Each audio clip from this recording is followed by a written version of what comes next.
गोजोनथाव खौरां नोंथांमोननि थाखाय मोनसे गोजोनथाव खौरां लानानै फैदों।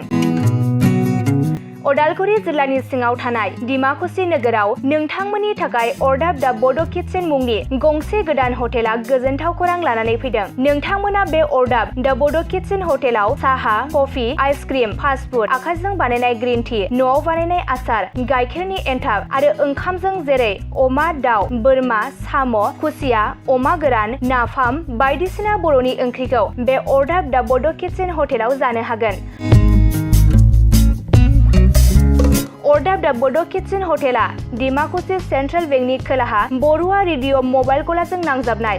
सोरबाफोर अरदाब दा बड' किटचेन हटेलाव बायदिसिना जामुं आदार जानो थाखाय सिगांग्रो अर्डार हरनोब्ला नैबे 8135967290 जामबुं नाम्बाराव कल खालामनानै बुकिं खालामहरनो हागोन। गोजोनथाव खौरां अरदाब दा बड' किटचेन हटेलाव गोबां न'आव बानायनाय मोजां जाग्रा आदारखौ मोननो हागोन।